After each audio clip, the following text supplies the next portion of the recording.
What is up, guys? Welcome to another video. Another video means another dopamine high, because to buy something to feel something. And today we're taking a look at another figure. The figure in question is the Emissary Predator, so we're back on the NECA train.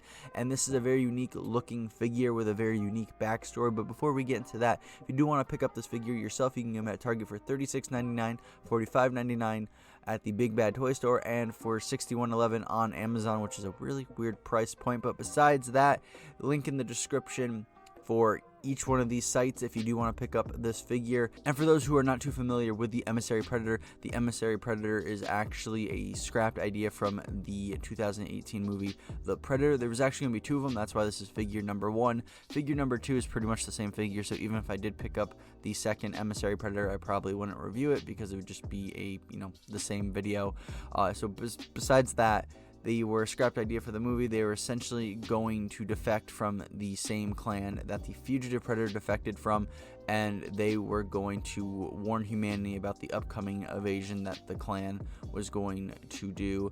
And they were actually going to work with the US government and help, protect humanity. That's why their armor looks so human, and that's why they're using human weapons. But this wouldn't be the last of the Emissary Predator, as Predator Hunting Grounds would use the concept as a class/skin for the game, and the backstory is a little bit different to fit in with the game's narrative, but nonetheless the Emissary Predator is in Predator Hunting Grounds as well. But now that you're caught up with the Emissary Predator, let's get into the review. Starting off with the unboxing, here is the boy up in front, and then of course we have his title, we have the title and the movie on the side, and then the back we have some photos of him and what he is all about. So it's always good to see all that there, just the normal stuff.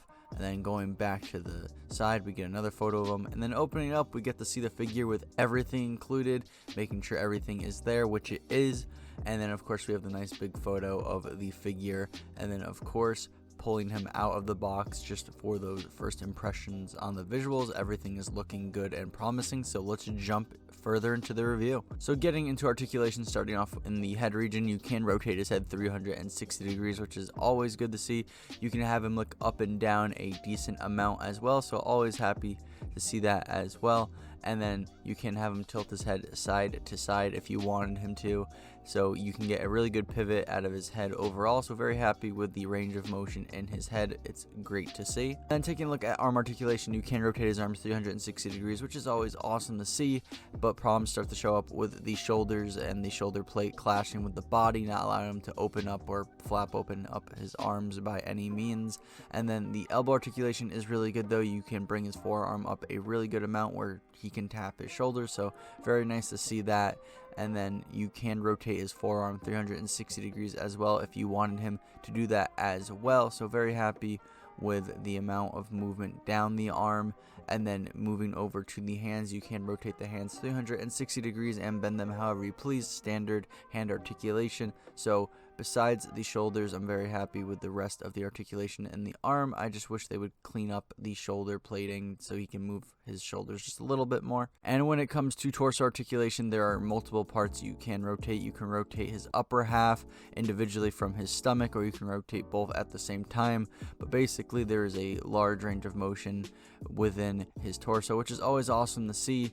And he can go back and forth a alright amount. By no means is he doing a crunch, but still happy to see that there is torso articulation there. And of course you can get the pivot and the wibble wobble for more posability and balancing, so very happy to see that in the torso, and generally just happy with the torso's general range of motion. And finally, taking a look at the legs, you can rotate them 360 degrees, which is always awesome to see, and you can get a full split out of them, so already very happy with the range of motion in the legs here. And then moving down to the knee, you can get him to do almost a butt kick, about, I want to say 95% of it. If you push really hard, he can make contact with his ass, but you don't want to break your figure, so very happy with the knee range of motion there. And you can rotate his calf 360 degrees as well for better posability and balancing. And then the feet, you can pivot and rotate 360 degrees, so pretty much the same amount of articulation that we see in the hands. So overall, very happy with the range of motion in the legs, love to see it. And overall, very happy with this figure's articulation besides that one issue in the shoulders. So diving into accessories, starting off with the first big one, which is the swappable head included, and that's just the Predator with his biomask on. And I'm pretty sure this is just the same biomask as the Fugitive Predator. Not that that's a complaint or anything, because I do like that design, but yeah, swappable head. And for the weapon included, we do get an M240 machine gun. Now this thing looks really good. NECA did a really good job at executing this with all the little screws, bolts, the charging handle, carrying handle, the tack rails on the side, the holes in the heat cover, and just the wrinkles and folds in the ammo bag. And the bullets look really good. They have that perfect brass color. I think they did a phenomenal job at recreating this weapon. And one of the coolest parts about this is that you can actually bring up the cover for the feeding tray of the machine gun, and I just think that's such a cool detail that they added. They didn't have to do that, but they did, and you can get your Predator do some kind of reloading pose or something. I love the attention to detail they brought to this weapon. And finally are the hands included. We get 2 open hands, we get 2 closed fists, we get 1 trigger finger, and 1 holding hand. And then here we are at the visual presentation portion of the video.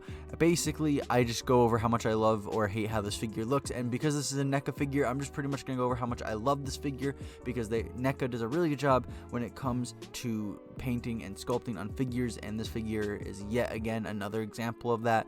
And especially because it's a Predator figure, and Predators have very different skin tones. There's always these intricate patterns and different colors at play, and NECA does a really good job at captivating that and having these colors contrast and blend and play with each other really well. And even with the armor, especially this one, because it's actually camouflaged, it uses multicam, and I feel like they did a really good job at captivating multicam and just getting down the individual colors and having them work with each other really well. And I'm very happy with that. And then the sculpt, of course, the dreadlocks, and then the wrinkles in his skin, the wrinkles in his clothing. I feel like they did a really good job at making this figure look alive and look like he has character. So yeah, that's pretty much me shilling this figure on why I think it looks so good. And I can't forget the biomask. The black and the gold contrast with each other, which makes them work really well. And then of course all the little details and lines and curves that we see in the helmet are there as well, and they just did an overall good job with the biomask as well. And let's do some size comparisons to put this boy up into scale, starting off with the Xenomorph Warrior, Hasbro's Star Wars The Black Series Jedha Trooper. Then we have Jazzwares Halo The Spartan Collection Mark 7, Jazzwares The World of Halo, Halo Infinite Master Chief, and finally we have McFarlane's The Doomslayer. And with all that said, here we are at the turntable segment of the video. This is the portion of the video where I go over what I like, dislike, strengths, weaknesses, pros, cons about the figure, and then just, give general discussion and my thoughts, stuff that y'all can branch off of. Go down in the comment section below and create conversation about. I'll most likely reply to your comments because I like talking about this stuff clearly. And with all that said, let's get into what I think are the cons, dislikes, weaknesses of this figure, whatever you want to call it. The only thing that really does come to mind is that his shoulder plates do limit the range of motion he has at the shoulders. It just kind of sucks that he can't really open up or flap open his arms because of his own design. And yeah, really that's the only thing I really kind of dislike about this figure. And then getting into the pros, strengths, likes, whatever you want to call it about this figure, the visual execution, the amount of detail that we see with most NECA figures is seen here, and I just love to see it. Just the amount of detail within the sculpting and the paint job, just awesome. It just makes NECA figures just stand out above the rest for most other figure companies. And then the other thing that I really do like about this figure is the attention to detail with the Predator's M240. It looks really good just to start off with, but just being able to open up the cover to the feeding tray is really cool, and that's really appreciated, especially as someone who actually does like firearms. I thought that was just really cool to see on this toy M240. And if there was anything I can adjust, change, add to this figure, starting off with the shoulder plates, I'd either physically move them down just a smidget or cut them down just a little bit so that they don't clash with his body. And the only other thing I could really think about is probably adding just a predator weapon, whether it's a shuriken or a smart disc, just a little something just to add to it, because I know that the predator figures come with less accessories than most predator figures do. So just to add more value to this figure, I feel like they should add just some kind of small predator weapon, but that's just my opinion. So to give my final verdict on this figure, I think this is a very good looking and feeling figure. I think there's a lot of attention to detail here, even in the accessories. And the only issue I really have is the shoulder plate clashing with the body, and I do think they could have added a small predator weapon, but it's not the end of the world that they didn't. So overall, very, very happy with the final execution of this figure, despite one little minor thing. So please tell me down below if you have this figure already and what do you like or dislike about this figure. Branch off, let's start a discussion. With all that said, I think we can move things over to the outro. So if you did enjoy this video, a like and subscription would be awesome. You don't have to comment, I get it, it's a lot of effort, but if you do want to branch off anything I said, you're more than welcome to. Let's start a discussion, and don't worry about the bell. We both know that shit is broken, and if you want to see more stuff like this up on the channel, there is plenty of it. I do a bunch of NECA stuff, obviously within the Predator realm and the Aliens realm as well. I also review Halo and Star Wars figures as well, so if any of that interests you, you're more than welcome to go check that out. And with all that said, I hope you have a lovely day, and please stay hydrated, it's very important.